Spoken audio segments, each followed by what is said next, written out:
ሰላም ጤና ይስጥልኝ የተከበራችሁና የተወደዳችሁ የቻናላችን ቤተሰቦች እንደምን ሰነበታችሁ። በሀገር ውስጥም ሆነ በውጭ ሀገር ሆናችሁ ይህንን ቪዲዮ የምትከታተሉ ሁሉ በያላችሁበት ሰላምና ፍቅር ከእናንተ ጋር ይሁን እያልኩ ሰሞኑን በከተማችን አዲስ አበባ መነጋገሪያ በሆነውና እያንዳንዱን አከራይ ተከራይ እንዲሁም መላውን የከተማዋን ነዋሪ በቀጥታ በነካው አነጋጋሪ ጉዳይ ላይ በጥልቀት ለመወያየት መጥተናል። ለመሆኑ በአዲስ አበባ ቤት አከራይተው ያውቃሉ ወይስ ተከራይተው እየኖሩ ነው? ምላሻቸው ምንም ይሁን ምን አሁንም በከተማው የወጣው አዲሱ መመሪያ ሕይወቶን፣ ኪሶን ወይም የወደፊት እቅዶን ሳይነካ አያልፍም። የአዲስ አበባ ከተማ ቤቶች ልማት ቢሮ ለዘንድሮ በጀት ዓመት የቤት ኪራይ ጭማሪ ጣሪያ 11.5% ብቻ እንዲሆን፣ ይህንን ሕግ በሚተላለፉ አከራዮች ላይ ደግሞ እስከ 3 ወር የኪራይ ክፍያ የሚደርስ ከባድ የገንዘብ ቅጣት እንዲሁም አስተዳደራዊ እርምጃ እንደሚወስድ በይፋ አስታውቋል። መንግስት እንደሚለው ውሳኔው ጥልቅ ሳይንሳዊ ጥናት የተደረገበትና ተከራዮችን ከከፍተኛ የኑሮ ውድነት የሚጠብቅ ነው ቢልም በመሬት ላይ ያለው እውነታ ግን ሌላ ውዝግብና ፍርሃት ፈጥሯል።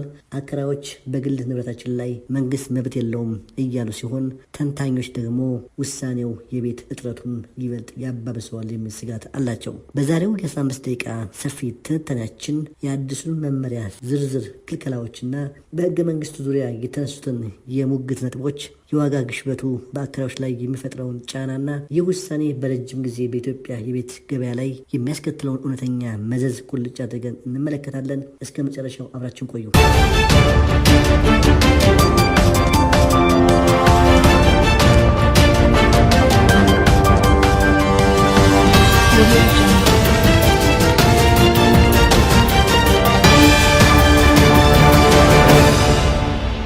ለመሆኑ ይህ አዲስ መመሪያ ይዞ የመጣው ጥብቅ ህጎችና ክልከላዎች ምንድን ናቸው? የከተማ አስተዳደሩ ህጉን ለማስፈጸም 6 ዋና ዋና ክልከላዎችና ቅጣቶችን አስቀምጧል።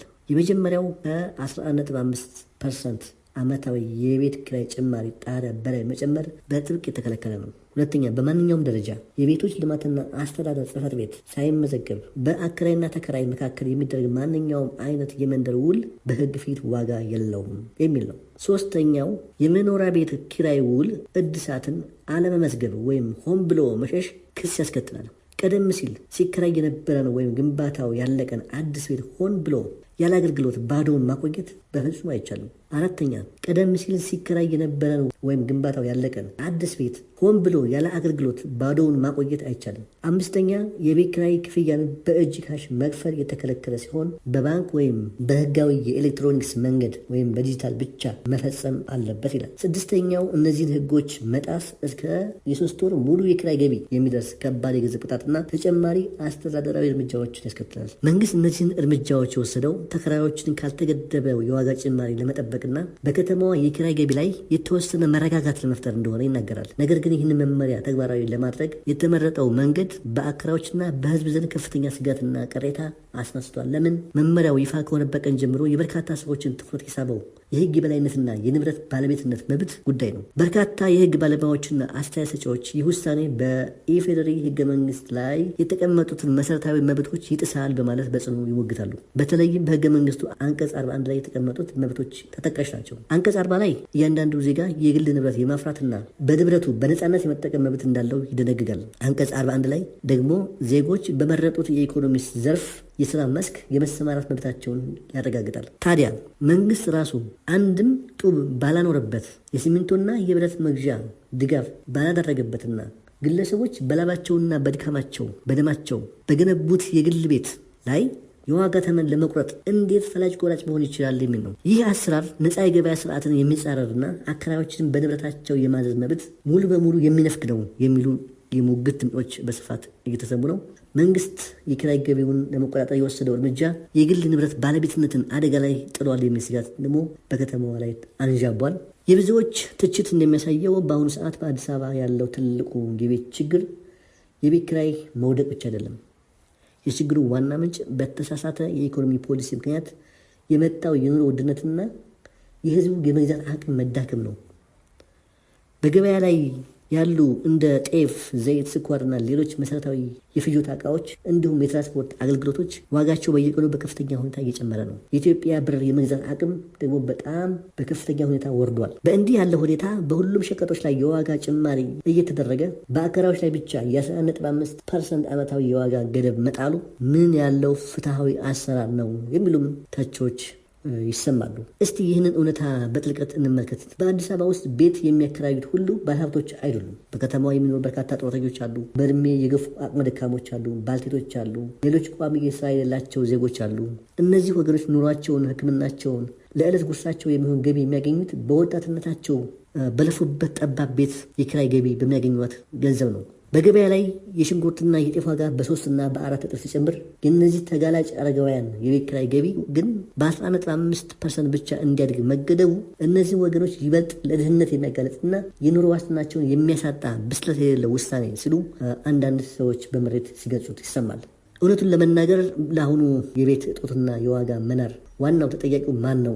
ብዙዎች ጣታቸውን የሚቀስሩት ወደ መንግስት፣ ወደ ራሱ ነው። ላለፉት በርካታ ዓመታት መንግስት ለከተማዋ ነዋሪ በቂ የጋራ መኖሪያ ቤቶችን፣ ኮንዶሚኒየሞችን ማቅረብ አልቻለም። የተመዘገቡት ዜጎች ለዓመታት ተራቸውን እየጠበቁ ይገኛሉ። ከዚህም በላይ በከተማዋ በስፋት እየተካሄደ ባለው የኮሪደር ልማት ምክንያት በሺዎች የሚቆጠሩ ዝቅተኛ ገቢ ያላቸው ነዋሪዎች የኖሩባቸው ቤቶች እንዲፈርሱ ተደርገዋል። ይህ ደግሞ በድንገት በኪራይ ገበያው ላይ እጅግ ከፍተኛ የሆነ የተከራይ ቁጥር እንዲፈጠር አድርጓል። በተጨማሪም በሀገሪቱ የተለያዩ አካባቢዎች ያለው የጸጥታ ችግር ምክንያት በርካታ ህዝብ ደህንነትን ፍለጋ ወደ አዲስ አበባ እየፈሰሰ ይገኛል። እነዚህ ሁሉ ምክንያቶች በአንድ ላይ ተዳምረው በከተማ ያለውን የቤት ፍላጎት ሰማይ አስነክቶታል። በአንጻሩ ደግሞ አቅርቦቱ ግን እጅግ በጣም አነስተኛ ሆኗል።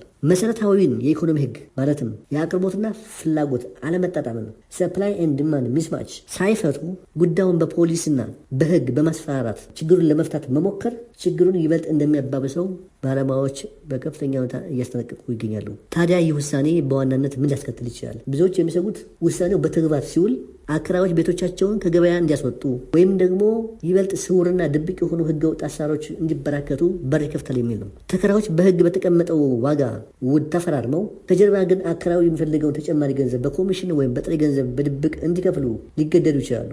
ይህ ደግሞ በአከራይና ተከራዩ መካከል ያለውን ሰላማዊና መተማመን የሰፈነበት ግንኙነት ያሻክረዋል። የዛሬውን ሰፊ ትንታኔያችንን ስናጠቃልል መንግስት ተከራዮችን ለመጠበቅ የሄደበት መንገድ በቅን ልቦና የተነሳ ቢሆንም የንብረት ባለቤቶችን መብት፣ የዋጋ ግሽበቱንና ተጋላጭ አረጋውያንን ያላገናዘበ በመሆኑ ከፍተኛ የሆነ ቅሬታን በህዝቡ ዘንድ ፈጥሯል። እናንተስ በዚህ ጉዳይ ላይ ምን ትላላችሁ? ምን ታስባላችሁ? ይህ የ11.5% የቤት ኪራይ ጭማሪ ጣሪያ በአዲስ አበባ ያለውን የቤት ኪራይ ውዝግብ ይፈተዋል ወይስ ችግሩን ይበልጥ ያባብሰዋል ብላችሁ ታስባላችሁ? በተለይ አከራዮችና ተከራዮች የሆናችሁ ተመልካቾቻችን እያጋጠማችሁ ያለውን ተጨባጭ እውነት በኮሜንት መስጫው ላይ አካፍሉን። ይህንን ጠቃሚና ወቅታዊ መረጃ የያዘ ቪዲዮ ከወደዳችሁት ላይክ በማድረግና ለሌሎችም እንዲደርስ ሼር ማድረጋችሁን አትርሱ።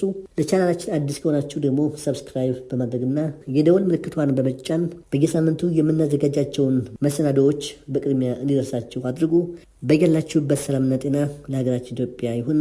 እስከሚቀጥለው ቪዲዮ በሰላም ቆዩልን። ቻው።